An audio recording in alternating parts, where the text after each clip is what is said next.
राघव और शक्ति को किसी अनजान प्लेनेट पर एक शक्तिशाली तलवार के होने का पता चला, इसलिए वो अर्जुन को वहां भेजने के बारे में सोचने लगे। वहीं सरकार गैंग के मेंबर को पुलिस के हवाले करने के बाद अर्जुन उसे जाते हुए देख रहा था। तभी उसने रुद्र और उस लड़की की ओर देखा। रुद्र का सिर उस लड़की की गोद में था, जिससे बहुत खून बह रहा था। वो लड़की भी उसके खून को रोकने की कोशिश कर रही थी। कोई मदद करो हमारी, इसके सिर पर काफी चोट आई है, लड़की ने रोते हुए कहा। और जो लोग वहां बचे थे उसकी ये बात सुनकर वो भी जाने लगे। अर्जुन को उन लोगों पर बेहद गुस्सा आ रहा था, पर उन पर ध्यान न देकर उसने एक टैक्सी रोकी और उसमें रुद्र को बैठाकर लड़की के साथ हॉस्पिटल आ गया। हॉस्पिटल आने पर डॉक्टर ने उसके सिर पर दवा लगा दी, जिसकी वजह से खून आना बंद हो गया। फिर डॉक्टर उस लड़की को अपने साथ ले गए, क्योंकि उसके हाथ पर भी चोट आई थी। तब अर्जुन रुद्र के पास आया और बोला, दोस्त तुम ठीक हो ना? सर में किसी तरह का कोई दर्द तो नहीं है? तुम्हारा शुक्रिया भाई, जहाँ सब लोग खड़े होकर मेरी जान जाते हुए देख रहे थे, तब तुमने मेरी मदद की। याद रखना, एक दिन मैं अपनी जान देकर तुम्हें बचाऊंगा, ये रुद्र का वादा है। रुद्र ने अर्जुन की ओर देखकर कहा, अगर तुम मेरे लिए अपनी जान दोगे तो मैं फिर से तुम्हें बचाऊंगा, और ये अर्जुन का वादा है। अर्जुन ने भी हंसते हुए कहा। इतने में वो लड़की उनके पास आई और रुद्र से बोली, मुझे माफ कर दो, मेरी वजह से तुम्हें इतनी चोट आई। मुझे ये देखकर अच्छा लगा कि इतनी भीड़ में बस तुम दोनों ही इस बूढ़ी औरत का साथ देने के लिए आगे आए। अर्जुन ने उन दोनों से कहा, वो तो करना ही था, क्योंकि वो आदमी उनके साथ गलत कर रहा था। उस लड़की ने बोला, वैसे क्या तुम भी मेरी तरह दिल्ली यूनिवर्सिटी की स्टूडेंट हो? मैंने तुम्हारे पास वहाँ का आईडी कार्ड देखा था। अर्जुन ने उस लड़की से पूछा तो उसने जवाब दिया, सॉरी, मैं अपने बारे में बताना भूल गई।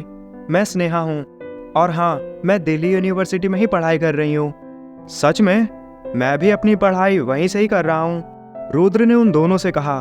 तब वहाँ एक नर्स आई और बोली, डॉक्टर ने कहा है कि पेशेंट अब ठीक हैं, थोड़ी देर यहाँ आराम करने के बाद वो जा सकते हैं। ये सुनकर अर्जुन ने एक नज़र खिड़की के बाहर लगाई। अंधेरा होने वाला था। फिर उसने अपने फ़ोन में टाइम देखा, लगभग 6 बज चुके थे। उसे ऐसे देख स्नेहा बोली, अगर तुम्हें जाना है तो तुम जा सकते हो, मैं और रुद्र बाद में चले जाएंगे। हाँ, मुझे अपने काम से जाना तो है, पर क्या तुम इसे अकेले ले जा सकती हो? अर्जुन ने पूछा। तुम चिंता मत करो, मेरे बस सिर में चोट लगी है और कॉलेज भी ज़्यादा दूर नहीं है, तो हम दोनों आराम से चले जाएंगे। रुद्र ने कहा, ठीक है, तुम दोनों अपना ध्यान रखना, क्योंकि हम एक ही कॉलेज से हैं, तो अब तुमसे मिलना होता रहेगा, अर्जुन ने कहा और हॉस्पिटल से बाहर आकर एक टैक्सी ली। फिर वहां से सीधा लैब पर आ गया। आते ही उसने देखा कि लैब में चारों तरफ वायर्स फैली हुई थी। सामने ही राघव अपने सिस्टम और कंप्यूटर की मदद से कुछ रिसर्च कर रहा था। राघव, शक्ति, मैं आ गया हूँ, अर्जुन ने राघव के पास आते हुए कहा। उसकी आवाज़ सुनकर दूसरे कमरे से शक्ति भी आ गया। वो दोनों अर्जुन के सामने खड़े हो गए। तो मेरे जाने के बाद तुमने जो कुछ किया है वो सब एक एक करके बताओ, अर्जुन ने पूछा। तुम्हारे जाने के बाद हमने एक ट्रांसमीटर बनाया था, जिस पर अभी और काम किए जा सकते हैं, राघव ने कहा और ट्रांसमीटर के मॉडल की डिटेल्स अर्जुन को दिखाईं। अच्छा है, मैं तुम्हें बाद में इस पर और काम करने के लिए इंस्ट्रक्शंस दे दूंगा, अर्जुन ने ट्रांसमीटर की डिटेल्स देखते हुए कहा। हमने अपने सिस्टम नेटवर्क में बदलाव करके अर्थ से स्पेस में भी सिग्नल्स लेने शुरू कर दिए हैं, शक्ति ने कहा। तुमने स्पेस से भी सिग्नल्स लेने शुरू कर दिए? मुझे लगा नहीं था कि तुम एक दिन में इतना कुछ कर पाओगे, अर्जुन ने अपनी आंखें बड़ी करते हुए बोला। अर्जुन, हमें तुमसे एक ज़रूरी बात करनी है, राघव ने अर्जुन का ध्यान अपनी ओर लाते हुए कहा। नहीं, उससे पहले तुम मेरी बात सुनो, अर्जुन ने उन दोनों से कहा। तो वो पहले उसकी बात सुनने लगे। मैं एक कंपनी शुरू करना चाहता हूँ, और कंपनी के बढ़ते ही उसमें हर तरह का बिजनेस शामिल करूँगा। सीधी तरह बोलूँ तो मैं अपनी कंपनी को एक बड़ी बिजनेस कंपनी बनाऊँगा। बताओ कैसा लगा मेरा आइडिया, अर्जुन ने उन्हें बताते हुए कहा।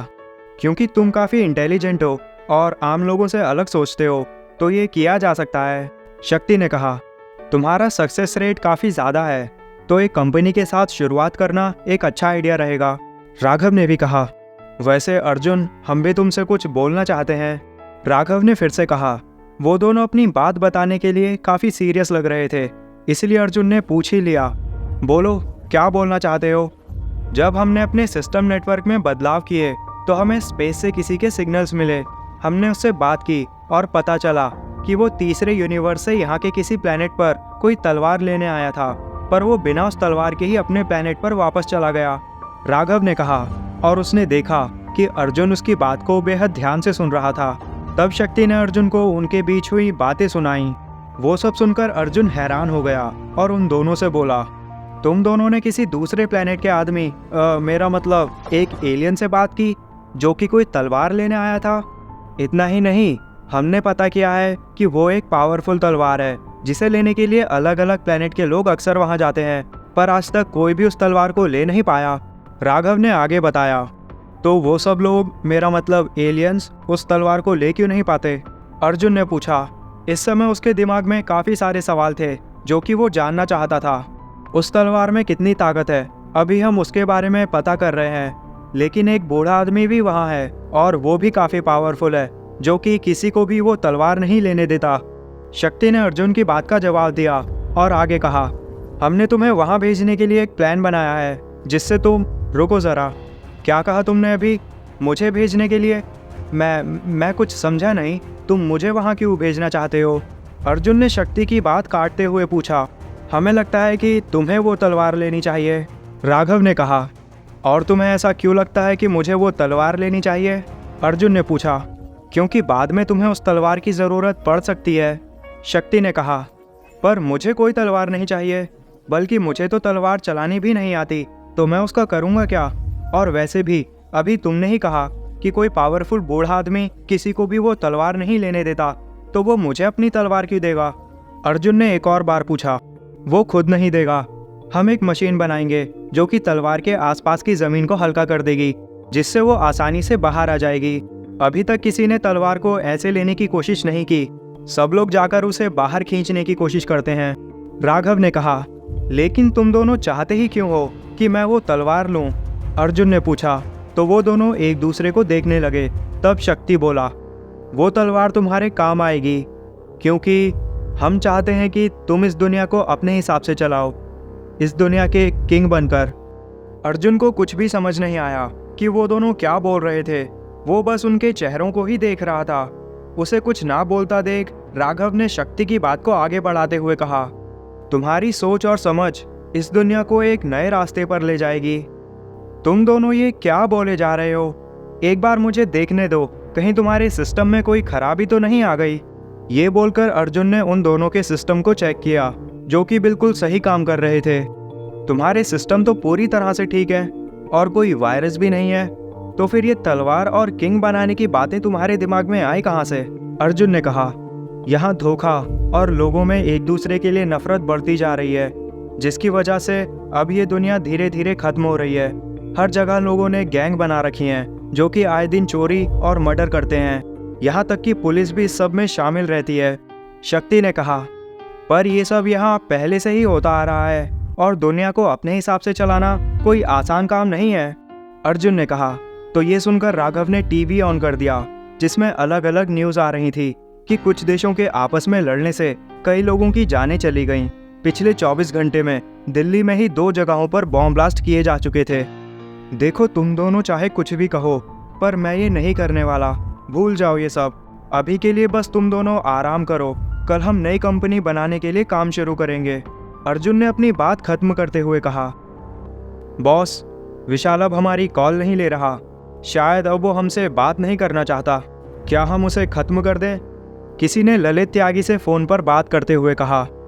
नहीं, दिल्ली में अभी ये सब नहीं किया जा सकता, लेकिन वो 2 कौड़े का नौकर हमारे बारे में कुछ ज़्यादा ही जानता है।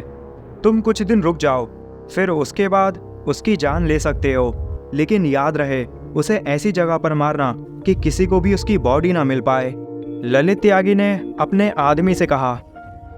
अर्जुन ने किंग बनने से मना कर दिया, लेकिन राघव और शक्ति को अभी भी लगता है कि वो ही इस काम के लिए सही रहेगा। क्या होगा अब आगे? क्या अर्जुन अपनी कंपनी बनाएगा या फिर राघव और शक्ति की बात मानेगा? जानने के लिए जुड़े रहिए दिस सीक्रेट किंग से।